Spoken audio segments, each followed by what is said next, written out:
রোজা রাখতেই হবে। রাসূল আরবি সাল্লাল্লাহু আলাইহি ওয়াসাল্লাম বলেন, হযরতে আব্দুল্লাহ ইবনে উমামা রাদিয়াল্লাহু তাআলা আনহু হতে বর্ণিত, তিনি বলেন রাসূল সাল্লাল্লাহু আলাইহি ওয়াসাল্লাম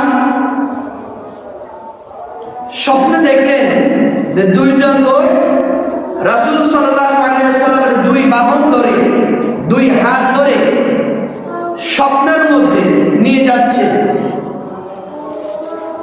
অনেক দূর যাওয়ার পর রাসূল সাল্লাল্লাহু আলাইহি ওয়াসাল্লাম দেখেন তারা দুর্গম পাহাড়, উঁচা একটা পাহাড়ের সামনে রাসূল সাল্লাল্লাহু আলাইহি ওয়াসাল্লামকে দাঁড় করালেন।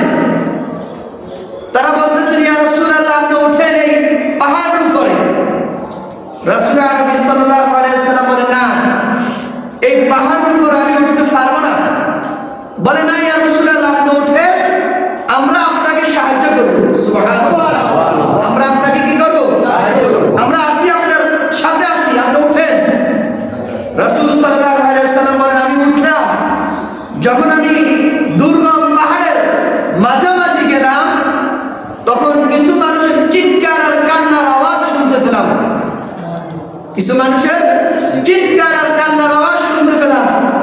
রাসূল সাল্লাল্লাহু আলাইহি ওয়াসাল্লাম বলেন, আমি জিজ্ঞেস করলাম, এই ভয়ঙ্কর আওয়াজ কোথা থেকে আসতেছে? তারা বলতেছে, ইয়া রাসূলুল্লাহ, এই ভয়ঙ্কর আওয়াজ, এই ভয়ঙ্কর আওয়াজ এটা জাহান্নামীদের আওয়াজ। নাউযুবিল্লাহ। কিসের আওয়াজ? জাহান্নামীদের আওয়াজ। রাসূল সাল্লাল্লাহু আলাইহি ওয়াসাল্লাম বলেন, যখন আমি আরেকটু সামনে গেলাম, আমি দেখলাম কিছু মানুষের পা উপরের দিকে ঝুলানো, মাথাটা নিচের দিকে ঝুলানো, আর জাহান্নামের ফেরেশতারা তাদের মুখ থেকে তাদের মাংসগুলা করাত দিয়ে ছিটতেছে। নাউযুবিল্লাহ। কি দিয়ে ছিটতেছে? করাত দিয়ে, তাদের এই দুই গালের বিস্কারে করাত দিয়ে ছিটতেছে, আর তাদের রক্তগুলা বেয়ে বেয়ে ফুটতেছে। নাউযুবিল্লাহ। একটু কল্পনা করেন তো, আমাদের পা যদি থাকে কোথায়? উপরে। মাথা থাকে কোথায়? নিচে। যদি শরীরের মাংসগুলা, গালের মাংসগুলা যদি কেউ যদি ছিঁড়ে ছিঁড়ে নেয়, রক্তাক্ত শরীর, একটু কল্পনা করে দেখেন কেমন হতে পারে। নাউযুবিল্লাহ। রাসূল সাল্লাল্লাহু আলাইহি ওয়াসাল্লাম বলেন, এরা কারা? তারা বলতেছে, ইয়া রাসূলুল্লাহ, এরা হচ্ছে ওই শ্রেণীর ব্যক্তি যারা রোজা রেখে ইচ্ছাকৃত রোজা ভেঙে ফেলে, দিনের বেলায় ইফতার আগ মুহূর্তে খানা খেয়ে ফেলে। অতএব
রোজা আমাদের উপরে কি ফরজ, রোজা আমাদের উপরে ফরজ।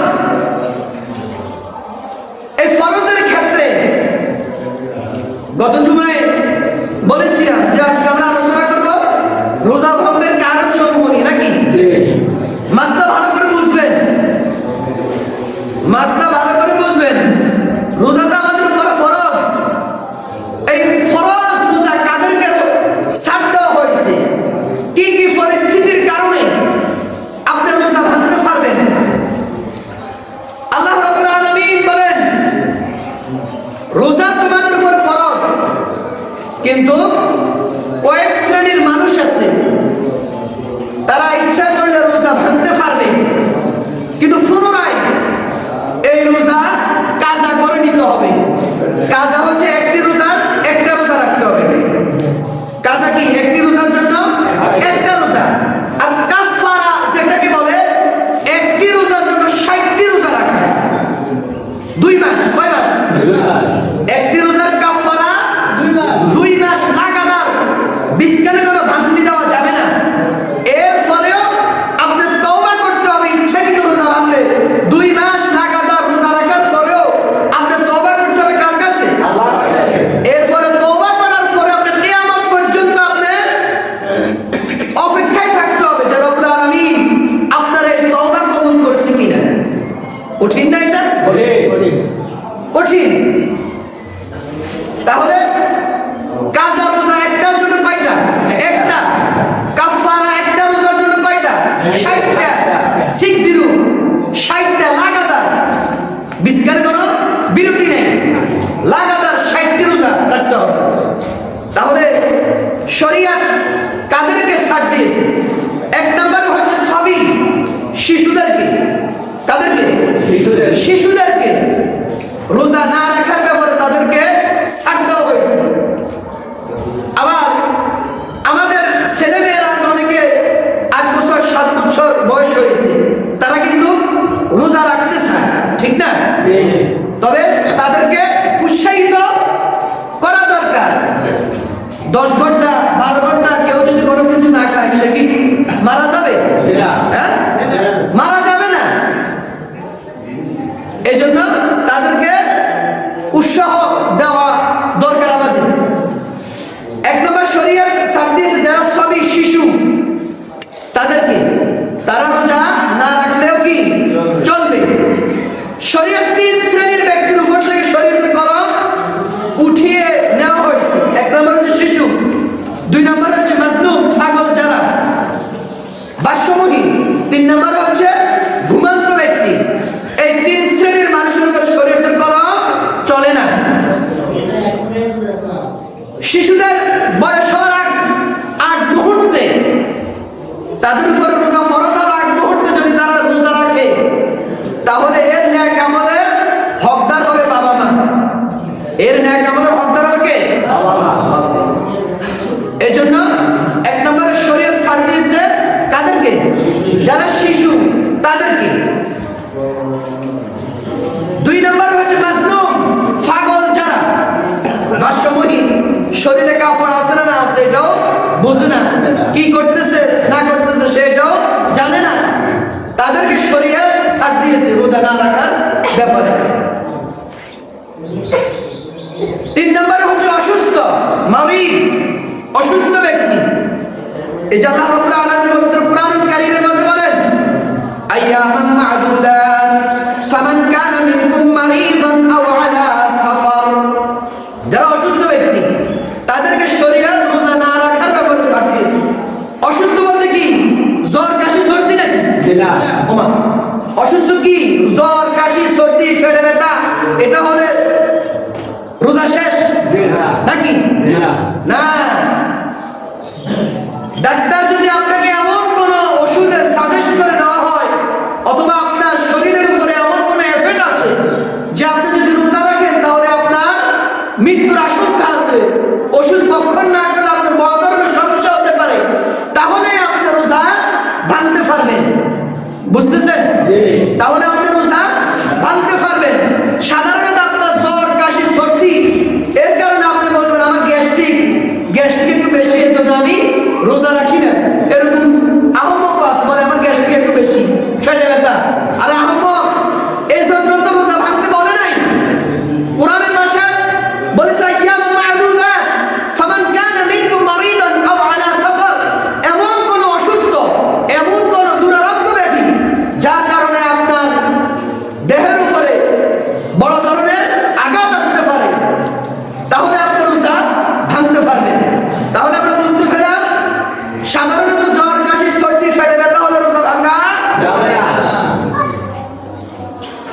তাহলে কয় শ্রেণী গেল? 3 শ্রেণী। 4 নম্বরে সফরকারী ব্যক্তি, এই যে মারিদান আও আলা সাফার ফাইদাতুম মিন আইয়ামিন উখর, সফর করা ব্যক্তি, সফরে কিন্তু কষ্ট হয়, কষ্ট হয় না সফরে? সফরের ক্ষেত্রে আপনি বুঝতে হবে 3 মঞ্জিল অর্থাৎ 48 মাইল দূরত্ব, কিলোতে হিসাব করলে প্রায় 77 থেকে 78 কিলো। 48 মাইল কিলোতে হিসাব করলে 77 থেকে 78 কিলো, অথবা আপনার 15 দিনের কম যদি সফর হয়ে থাকে। কতদিন? 15 দিনের কম যদি আপনার সফর হয়ে থাকে, তাহলে আপনি ইচ্ছা করলে রোজা ভাঙতে পারবেন। যদি আপনার কষ্ট হয়, যদি কি হয়? কষ্ট হয়, তাহলে রোজা ভাঙতে পারবেন। এগুলোর কারণে আপনার পরবর্তীতে কি করতে হবে? কাজা করে নিতে হবে। এটা তো আপনার ইচ্ছাকৃত না, অনিচ্ছাকৃত তো। তাহলে অতএব আপনার পরিবর্তনে কি করতে হবে? কাজা করে নিতে হবে। কি করতে হবে? কাজা করে নিতে হবে। তাহলে কয়টা গেল? 4টা। 6 শ্রেণীর। 5 নম্বরে শরীয়ত ছাড় দিয়েছে কাদেরকে? 5 নম্বরে হচ্ছে যারা গর্ভবতী মহিলা, এরকম আছে না? যারা গর্ভবতী মহিলা, ডাক্তার তাকে সাজেস্ট করছে রোজা না রাখার ব্যাপারে, যে আপনি যদি রোজা রাখেন আপনার গর্ভের বাচ্চার কোনো সমস্যা হতে পারে, অথবা আপনি রোজা ভাঙতে পারবেন, কিন্তু পুনরায় কি করতে হবে? কাজা করে নিতে হবে। 6 নম্বর, যে সকল মায়েরা বাচ্চাকে বুকে দুধ পান করায়, আছে না এরকম? আছে। মা খেলে তো বাচ্চা দুধ পাবে নাকি? মা না খেলে বাচ্চা কোথেকে পাবে? তাহলে 6 নম্বরে যে সকল মায়েরা বাচ্চাকে বুকে দুধ পান করায়, তারা ইচ্ছা করলে রোজা ভাঙতে পারবে, কিন্তু পুনরায় এই রোজাকে কি করতে হবে? কাজা করে নিতে হবে।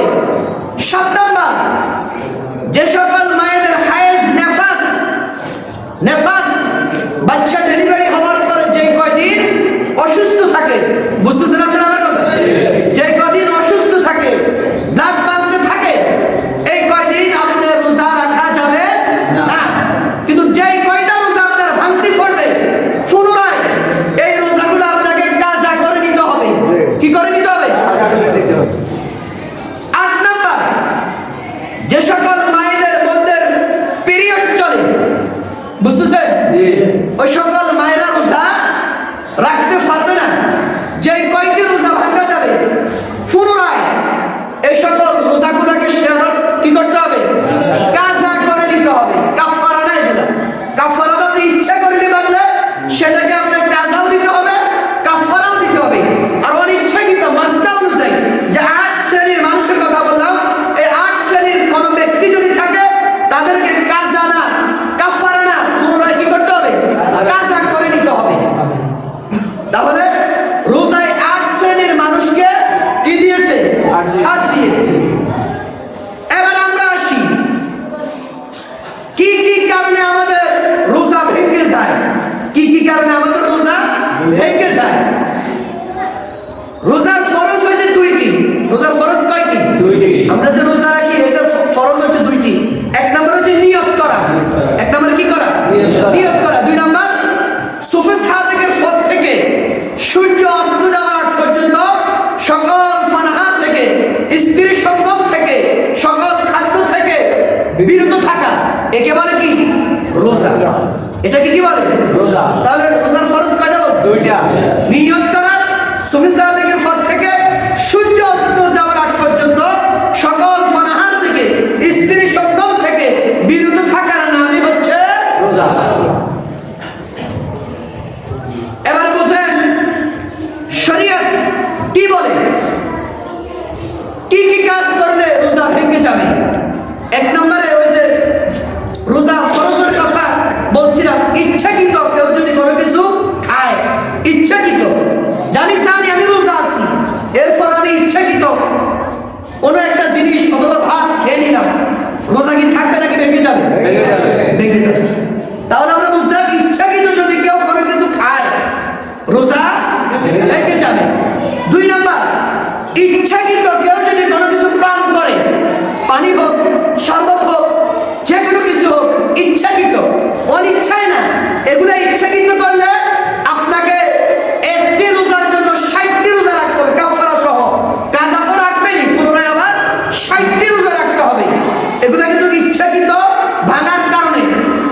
বলতেছি কি কি কারণে রোজা ভেঙে যায়। তাহলে 2 নম্বরে আমরা কি ফেলাম? ইচ্ছাকৃত কেউ যদি কোনো কিছু ফান করে তাহলে রোজা ভেঙে যাবে। 3 নাম্বার, ইচ্ছাকৃত কেউ যদি দিনের বেলা ফিজিক্যালি ইন্টারকোর্স করে, বুঝছেন এটা? হ্যাঁ, অর্থাৎ স্বামী স্ত্রী মেলামেশা করে, বুঝছেন? তাহলে রোজা কি হয়ে যাবে? ভেঙে যাবে। সহিহ ইবনে মাজাহ, সহিহ আবু দাউদ হাদিস 3 নম্বর কি বলছে? কেউ যদি দিনের বেলায় ফিজিক্যালি ইন্টারকোর্স করে তাহলে রোজা ভেঙে যাবে। এগুলোর কারণে আপনি কাজা করলে হবে না, কাফারাও করতে হবে। তাহলে 3টা গেল। 4 নাম্বার, রোজা রাখা অবস্থায় কেউ যদি দিনের বেলায় শরীর থেকে সিমেন আউট করে, যেটাকে আমরা হস্তমৈথুন বলে থাকি হাদিসের ভাষায়, রাসূল সাল্লাল্লাহু আলাইহি সাল্লাম বলেন কেউ যদি তার শরীরে ক্ষুধা নিবারণ করার জন্য, তার যৌন শক্তি ঠান্ডা করার জন্য কেউ যদি ইচ্ছাকৃত যদি শরীর থেকে দেহ থেকে সিমেন আউট করে তাহলে রোজা কার কাছে বলতেছেন? রোজা ভেঙে যাবে। এগুলোর কারণে কাজা নয়, কাফারাও দিতে হবে। 4 নম্বরে গেল, যুবকেরা সাবধান। 5 নম্বরে, ইচ্ছাকৃত রোজা রাখা অবস্থায় কেউ যদি বমি করে, অনেকে আছে না আঙুল দিয়ে বমি করে, হ্যাঁ, বদমাশ, বলে কি আমার রোজা ভেঙে গেছে। ইচ্ছাকৃত কেউ যদি বমি করে অথবা বমি করার চেষ্টা করে তাহলে রোজা ভেঙে যাবে। 6 নাম্বার, কেউ যদি রোজা রাখা অবস্থায় যদি স্মোকিং করে, হাওয়া সিগারেট খায় না অনেকে, রোজা রাখা অবস্থায় কেউ যদি এই কাজ করে তাহলে রোজা ভেঙে যাবে। এর স্বাদ আপনার পাকস্থলীতে যাওয়ার সম্ভাবনা আছে, অতএব রোজা ভেঙে যাবে। 7 নাম্বার, কেউ যদি দিনের বেলা রোজা রাখা অবস্থায় নাকে ঢপ ইউজ করে, দেখবেন নাকের মধ্যে ঢপ ইউজ করলে গলার মধ্যে তিতো ভাব আসে না? আসে কি না? এই কারণে রোজা থাকবে নাকি ভাঙবে? তাহলে আপনার গলায় গেলে এটা আপনার স্টোমাকে যাওয়ার সম্ভাবনা আছে না? পাকস্থলীতে যাওয়ার সম্ভাবনা আছে না? এটা স্বাদ তো আপনি পাইছেন নাকি? এই জন্য রোজা ভেঙে যাবে। তাহলে 7টি কারণে রোজা ভেঙে যায়। কয়টা বলছি? 7টি কারণে রোজা ভেঙে যায়। এটার কাজা করলে হবে না, কাজাও করতে হবে 7টি কারণে, কাফারাও আদায় করতে হবে। কাফারা কি? একটি রোজার জন্য 60টি লাগাতার, বিরত নাই, লাগাতার 60টি রোজা রাখতে হবে। তাহলে আমরা বুঝলাম শরীয়ত 8 শ্রেণীর মানুষকে রোজা না রাখার ব্যাপারে ছাড় দিয়েছে। যে 8 শ্রেণীর মানুষকে শরীয়ত রোজা না রাখার ব্যাপারে ছাড় দিয়েছে, তারা কিন্তু রোজা যদি না রাখে তাহলে পুনরায় তাদেরকে ফিদিয়া দিয়ে দিতে হবে। ফিদিয়া দিবেন আপনি কখন? যদি আপনি পুনরায় আর সুস্থই না হন, ক্যান্সারে আক্রান্ত অথবা এমন কোনো দূরের রোগ ব্যাধিতে আক্রান্ত, রোজার পরে আপনি সুস্থ হওয়ার কোনো সুযোগ নাই, তাহলে আপনাকে দিতে হবে কি? ফিদিয়া, কাফারা। ফিদিয়া হচ্ছে একটি রোজার জন্য 2 বেলা মিসকিনকে খাওয়ানো। কয় বেলা? 2 বেলা। জোরে বলে না, কয় বেলা? 2 বেলা। অথবা একসাথে 30 জন মিসকিনকে যদি আপনি এক বেলা খানা খাওয়িয়ে দেন তাহলে আপনার ফিদিয়া আদায় হয়ে যাবে। এটা কাদের? যারা রোজার পরে সুস্থ হওয়ার কোনো সম্ভাবনা নাই, তাদের জন্য। এবারে আমরা আসি কি কি কারণে রোজা ভাঙে না। কি কি কারণে রোজা ভাঙে না? সাধারণত আমরা বুঝি, একটু আগে বলছিলাম, ইচ্ছাকৃত যদি কেউ কোনো কিছু খায় অথবা ইচ্ছাকৃত কেউ যদি কোনো কিছু পান করে তাহলে রোজা ভেঙে যাবে। এবার আমরা আসি কি কি কারণে রোজা ভাঙে না। তার মধ্যে একটা হচ্ছে অনিচ্ছাকৃত, ভুলে কেউ যদি কোনো কিছু খায় অথবা পান করে নেয় তাহলে রোজা ভাঙবে না। জোর বলে না, রোজা ভাঙবে না। আপনারা কথা বলে আমি বুঝবো যে আপনারা মাসলা বুঝে, এটাকে আমি মাসলা বানিয়ে বলতেছি তো কথা বলে না কেন? নাকি কষ্ট লাগে? আমি বলতেছি তো আমার কষ্ট লাগে না? অনিচ্ছাকৃত কেউ যদি কোনো কিছু খায় অথবা পান করে তাহলে রোজা ভাঙবে না। রোজা রাখা অবস্থায় কেউ যদি, কারো যদি নাক দিয়ে যদি রক্ত পড়ে, সামান্য এতে কি রোজা ভেঙে যাবে? না, এতে আপনার দেহে কোনো প্রভাব ঘটে না, অথবা আপনার রোজা ভাঙে নাই। অনিচ্ছাকৃত কারো যদি ভূমি আসে, রোজা রাখা অবস্থা অনিচ্ছাকৃত, ইচ্ছাকৃত হলে কিন্তু রোজা ভেঙে যাবে। অনিচ্ছাকৃত যদি কারো ভূমি আসে তাহলে রোজা ভাঙবে না। এরপরে রোজা রাখা অবস্থায় অনেকে আমরা চোখের মধ্যে ডব ইউজ করা লাগে, এতে কি রোজা ভেঙে যাবে? না, এটা তো আপনার ভিতরে যাচ্ছে না, অথবা আপনার রোজা ভাঙবে না। রোজা রাখা অবস্থায় অনেকে ইন্স্যুরেন্স ইউজ করে ডায়াবেটিসের কারণে, দেয় না অনেকে, এতে কি রোজা ভেঙে যাবে? না, এটা তো আপনার চামড়ার মধ্যে গোশতের ভিতরে দেওয়া হচ্ছে, এটা আপনার স্টোমাতে যাওয়ার কোনো সম্ভাবনা নাই, অথবা এতে আপনার রোজা ভাঙবে না। রোজা রাখা অবস্থায় কি কেউ কি ভ্যাকসিন অথবা ইনজেকশন ফুস করতে পারবে? পারবে। ইনজেকশনের মধ্যে দুই প্রকার আছে হাদিসের ভাষ্য অনুযায়ী। একটা হচ্ছে ব্যথানাশক, যদি অ্যান্টিবায়োটিক যদি ইনজেকশন হয় এতে আপনার রোজা ভাঙবে না। আর যদি কোনো ফুড সাপ্লিমেন্ট যেটাকে বলা হয়, এমন যদি ইনজেকশন ফুস করা হয়, এখন বর্তমানে এমন ইনজেকশন আছে যেটা আপনি ফুস করলে আপনার শরীরে 2-1 দিন আর আপনার ক্ষুধা লাগবে না, আছে না? এরকম আছে। অতএব এর কারণে আপনি এমনি না নেন, ইনজেকশনের মাধ্যমে আপনার ক্ষুধাটা নিবারণ হচ্ছে, অতএব আপনার রোজা একটু হলে ভেঙে যাবে। যদি কোনো ব্যথার কারণে অথবা অ্যান্টিবায়োটিক কোনো ইনজেকশন দেওয়ার প্রয়োজন হয় তাহলে আপনি দিতে পারবেন, আপনার রোজা ভাঙবে না। অনেকে আমরা মনে করি রোজা রাখা অবস্থায় আমাদের মায়েরা বোনেরা তরকারি লবণ দেখা লাগে না, বলে রোজা ভেঙে যাবে না। আপনার জিহ্বার সামনের অংশ দিয়ে আপনি দেখবেন সাথে সাথে আপনার কুলি করে নিবে, অথবা আপনার রোজা ভাঙবে না। অনেকে আমরা চিন্তা করি রোজা অবস্থায় নখ কাটা যাবে না, নাভির নিচে লোম পরিষ্কার করা যাবে না, রোজা মনে হয় ভেঙে যাবে না। এগুলো তো রোজা ভাঙে না। অনেকে আমরা চিন্তা করি সাবান ইউজ করলে মনে হয় রোজা ভেঙে যায়, মনে করি না আমরা? মনে করি আমরা আতর ইউজ করলে মনে হয় রোজা ভেঙে যায় না। আল্লাহ রাসূল সাল্লাল্লাহু আলাইহি সাল্লাম রমাদান মাসে বেশি বেশি আতর ব্যবহার করতেন, অতএব রোজা রাখা অবস্থায় এগুলো করলে রোজা ভাঙবে না। রোজা রাখা অবস্থায় দিনের বেলা কারো যদি স্বপ্নদোষ হয় রোজা রাখা অবস্থায়, তাহলে আপনার উপর গোসল ফরজ হবে, অর্থাৎ আপনার রোজা ভাঙবে না। বুঝতেছেন মাসলা? এরপরে রোজা রাখা অবস্থায় যদি অনেকে আমরা রোজা রাখা অবস্থায় আমরা রক্ত দিই, আছে না? আমরা রোজা রাখা অবস্থায় অনেকে রক্ত দিই মানুষকে, এতে কি রোজা ভেঙে যাবে? না। সাধারণত এক ব্যাগ, যেটাকে আমরা হাসপাতালে গেলে দেখবেন এই যে এক ব্যাগ রক্ত নেওয়া হয়, ওই পরিমাণ রক্ত নিলে অনেকের শরীরে কোনো প্রভাব ঘটে না। সে যদি বিশ্রাম নেয় তাহলে অটোমেটিক শরীর ঠিক হয়ে যাবে, অতএব রোজা ভাঙবে না। অনেকে আমরা সাধারণত আমরা চিন্তা করি মনে হয় রোজা ভেঙে গেছে, না, রোজা ভাঙে নাই। এ সমস্ত বিষয়ে রোজা ভাঙে না। এই জন্য হাদিসের ভাষ্য অনুযায়ী কি ফেলাম আমরা, কি কি কারণে রোজা ভাঙে, কি কি কারণে রোজা ভাঙে না, শরীয়ত কাদেরকে রোজা না রাখার ব্যাপারে ছাড় দিয়েছে। বুঝতেছেন আপনারা? তাহলে আপনার আজকের আলোচনার পরিপ্রেক্ষিতে আমরা বুঝলাম কি, জানলাম কি, শুনলাম কি, মানবো সামনে ইনশাআল্লাহ, মানবো তো ইনশাআল্লাহ। শরীয়ত কাদেরকে রোজা না রাখার ব্যাপারে ছাড় দিয়েছে বলছিলাম তো। কি কি কারণে রোজা ভেঙে যায় বলছিলাম তো। কি কি কারণে রোজা ভাঙে না বলছিলাম তো। এবার আসি আমরা রোজা রাখা অবস্থায় আমরা কি কি কাজ করতে পারবো না। রোজা রাখা অবস্থায় 1 নাম্বার, রোজা রাখা অবস্থায় কান দিয়ে হারাম কোনো কথা, হারাম কোনো গান বাজনা শোনা যাবে না।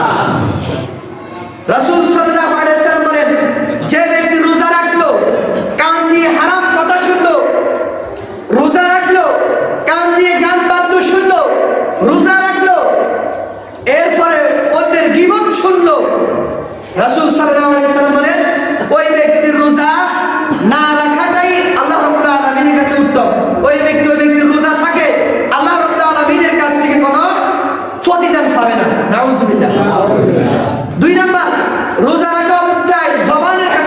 করতে হবে। কিসের?